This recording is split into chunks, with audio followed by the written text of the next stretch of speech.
بھلائی، نرمی، انصاف، ان کے ساتھ جیو۔ تو یوں سیرت محمدی صلی اللہ علیہ وآلہ وسلم نے دل پر ایسا نقش کھینچا جہاں عورت کے لیے 10 راستے کھلے: عزت، امن، تعلیم، اوپینین، رائے، اونرشپ، انہیریٹنس، ملکیت، وراثت، نکاح میں اختیار،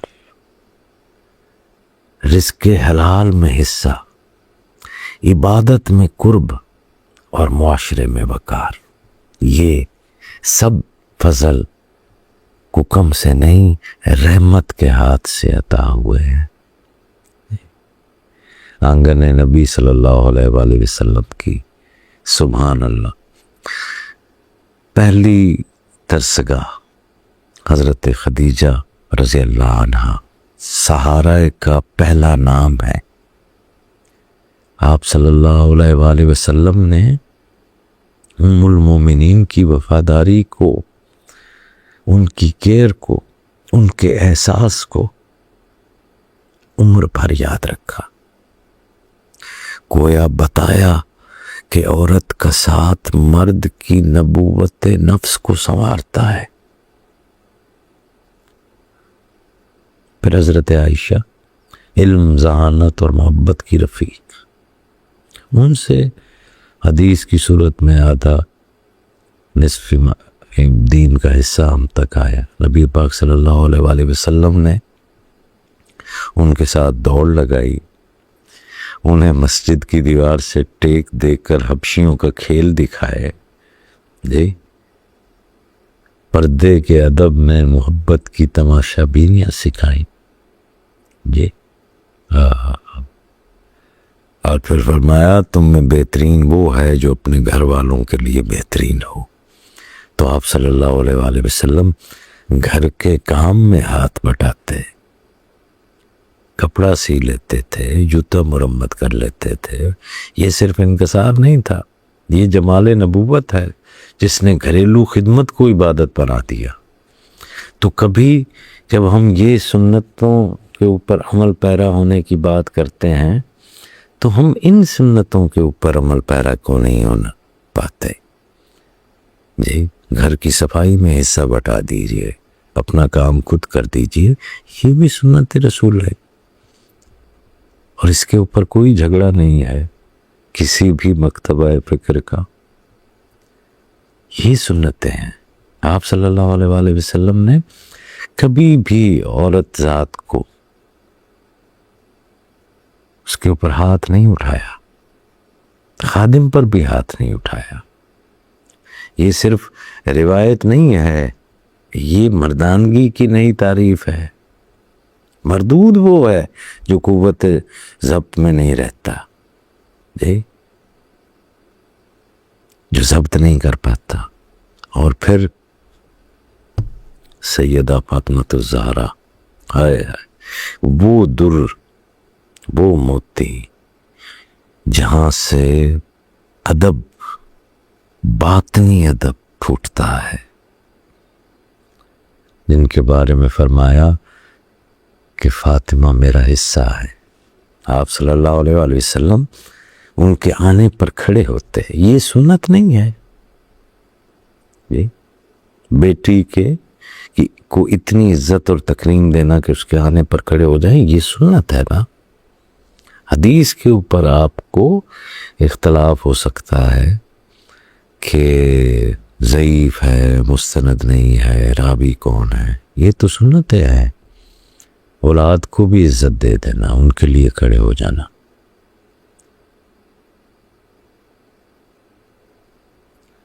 ہاتھ چومتے تھے۔ کتنے باپ ہیں جو بیٹی کے آنے پر کھڑے ہو جاتے ہوں، اس کا ہاتھ چوم لیتے ہوں۔ یہ سنت کون پوری کرتا ہے کہ بیٹی کے بیٹھنے کو اپنی چادر بچھا دیتے؟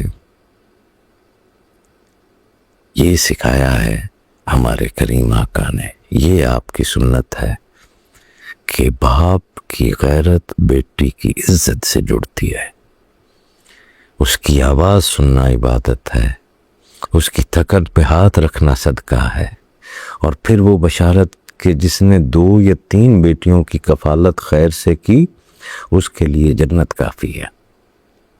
یوں بیٹی بوجھ نہیں رہتی، نجات کی راہ ٹھہری۔ اور ماں کا حق وہ تو سب سے ہی بلند کر دیا گیا نا، جب پوچھا گیا کہ سب سے زیادہ حسن سلوک کس کے ساتھ کریں تو فرمایا تیری ماں، پھر تیری ماں، پھر تیری ماں، اور پھر تیرا باپ۔ اس نے تو گھروں کے طرز بدل دیے۔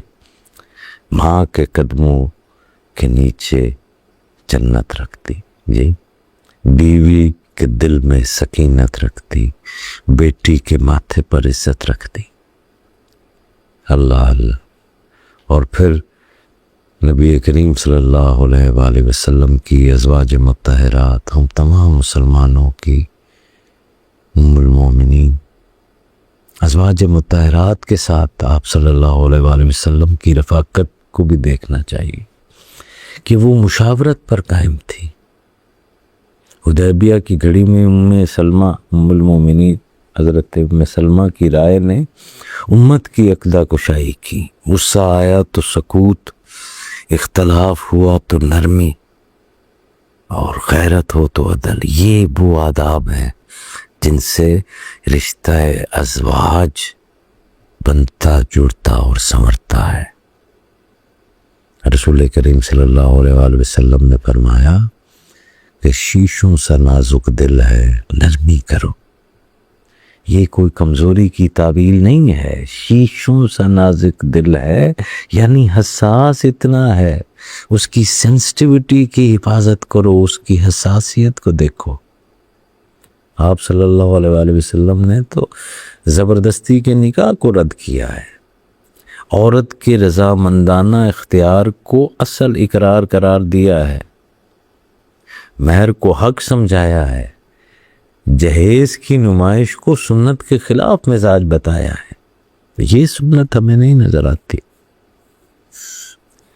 جب ہم نمائشیں کرتے ہیں جہیزوں کی تو یوں نکاح کو محبت کی امانت بنا دیا، سوداگری نہیں رہنے دی۔ مدینہ کی گلیوں میں عورتیں فقط گھر پہ ہی نہیں رہتی تھیں، شہر کی تربیت میں شریک تھیں۔ سمیہ رضی اللہ عنہا صبر کی پہلی شہید ہوں، تو تاریخ نے لکھا کہ عورت کی ثابت قدمی دین کے ستونوں میں سے ہے۔ احد میں ڈھال بن کر کھڑی رہیں، جہاں ضرورت پڑی عورت شجاعت سے پیچھے نہیں ہٹی۔ حضرت اسماء بنت حضرت ابو بکر رضی اللہ عنہ ہجرت کے راستے میں رسد بن گئیں۔ اللہ اللہ، کتنی طبیب بنی۔ شفا بنت عبداللہ رضی اللہ عنہ کو تعلیم میں مہارت تھی، آپ صلی اللہ علیہ وآلہ وسلم نے ان کی مہارت سے دیگر خواتین کو سکھانے کا اہتمام فرمایا، اسکل ڈیولپمنٹ کا اہتمام فرمایا۔ حضرت خولہ جب گھریلو ایک مسئلہ اٹھایا تو آسمان سے آیت اتر آئی تھی، یعنی عورت کی فریاد عرش تک سنی گئی۔ یہ بتا دیا گیا کہ عورت کی آواز محض سن لی جانے کی نہیں ہے، سنا جانے کی مستحق ہے، اور فیصلہ حقوق پر ہوگا، یہ جذبات پر نہیں ہوگا۔ روحانی سفر میں بھی عورتیں آگے دکھائی دیتی ہیں۔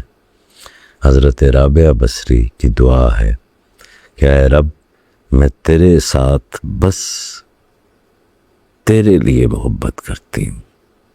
تو عشق خالص کی جتنی مضبوط تعلیم، جتنے گہرے نقوش چھوڑنے والی تعلیم حضرت رابعہ بصری نے عطا کی، اتنی تو کوئی اور نہیں کر سکا۔ نہیں، سیدہ عائشہ رضی اللہ عنہ ام المومنین کی روایت تو فقہ، وہ علم کا دریا ہے۔ سیدہ فاطمہ رضی اللہ عنہ، فاطمہ الزہرا، آپ کے زہد، آپ کے علم، تصوف کی اصل فریگرنس سیدہ فاطمہ الزہرا کی ذات مبارکہ سے، اس کی خوشبو، یہ آپ کا جتنا بھی صوفیوں کا زہد ہے، یہ سیدہ کی خیرات ہے. یہ علم جو ہے وہ سیدہ کی خیرات ہے. صوفیاء نے لکھا کہ محبت کی دلیل خدمت ہے، اور خدمت کی پہلی منزل گھر ہے. جو مرد گھر میں نرم نہیں، وہ خانقاہ میں بڑے ذکر سے کبھی بھی روشن نہیں ہوتا. جو عورت گھر میں رحمت نہیں بنتی، وہ بازار کی کامیابی سے بھی مطمئن نہیں ہوتی. تو میں چاہوں گا کہ یہ جو ہماری ورکنگ ویمن ہیں، یہ بھی اس کو ضرور سنیں. باہر کی کامیابی کے پیچھے جو باطنی راز ہے وہ گھر میں رحمت بننے سے ہے. دونوں چیزوں کو بیلنس کر کے چلنا ہوتا ہے.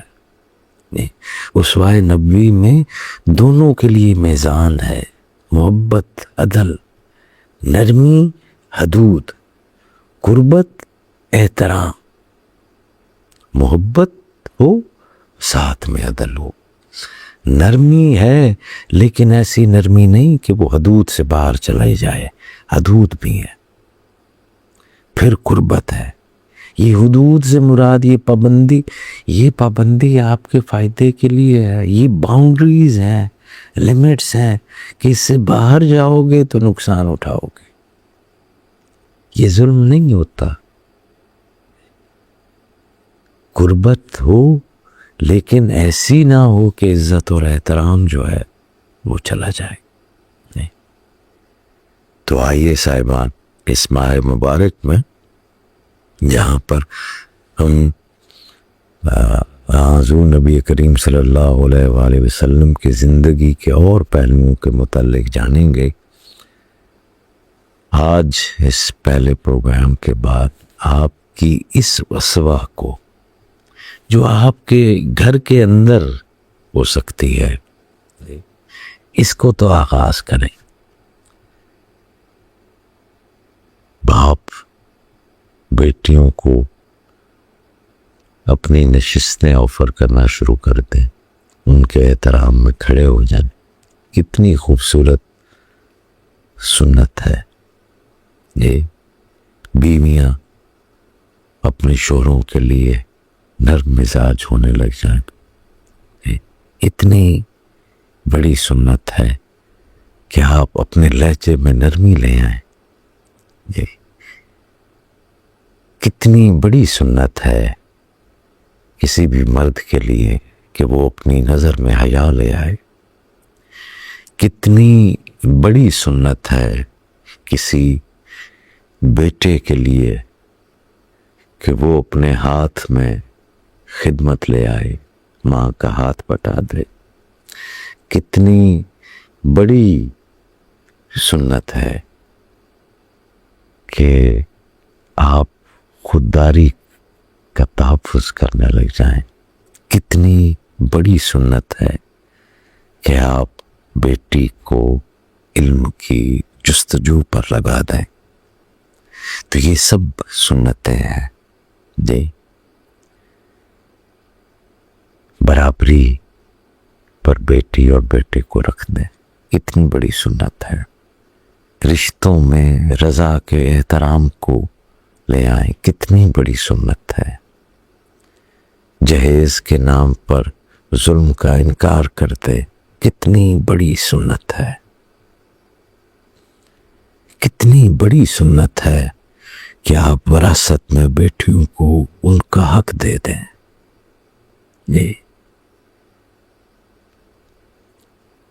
تو یہ تمام وہ سنتیں ہیں جن کے اوپر آپ اپنے گھر میں عمل کر کے اپنے گھر کو جنت بنا سکتے ہیں.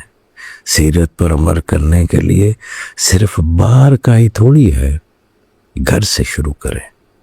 اپنی ان سنتوں کو، نبی کریم صلی اللہ علیہ وآلہ وسلم کی سنتوں پر عمل کرنے سے، اپنے گھر سے، اپنے ماں، اپنی بیوی، اپنی بیٹی، اپنا باپ، اپنا بھائی، اپنا بیٹا، اپنا شوہر، ان سب سے سنت کا آغاز کریں۔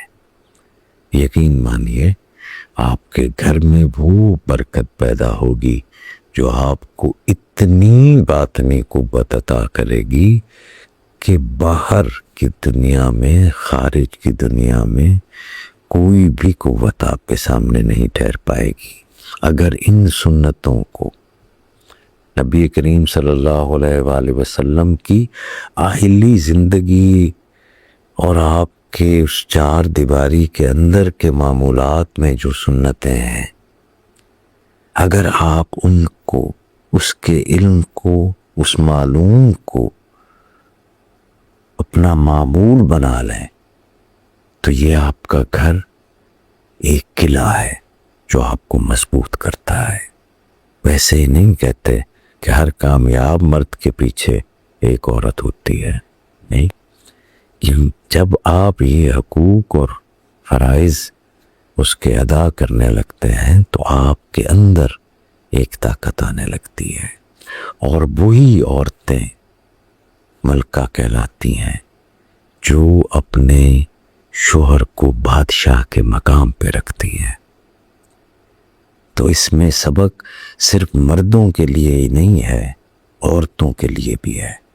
اللہ کریم آپ کو اور مجھے اس ماہ مبارک کے صدقے سنتوں کے اس ورک شاپ میں اس اپنا معمول بنانے کی اور اس سنت کو ایکسپیرینس کرنے کا کتنا بہترین موقع ہے کہ ہم پریکٹس کریں، خود اپنے ہی گھر میں اس کا آغاز کریں، کسی کو دکھانے کے لیے نہیں، کوئی ریل یا کانٹینٹ بنانے کے لیے نہیں، مگر اس سے وہ نور حاصل کرنے کے لیے، وہ انرجی اور وہ توانائی اور وہ قوت حاصل کرنے کے لیے جو ہمارے اندر کے کھوکھلے پن کو بھر دے، جو ہمارے اندر کی کمزوریوں کو، ہمارے کردار کی کمزوریوں کو بھر دے، ہمیں مکمل کر دے، ہمارے اندر کا خالی پن مکمل ہو جائے۔ آمین ثم آمین۔ اللہ کریم آپ کا حامی و ناصر ہو، آپ کو خیر ملے اس ماہ میں، اور یہ خیر کا مہینہ ہے، اس میں آپ خیر بانٹتے رہیے۔ السلام علیکم ورحمۃ اللہ۔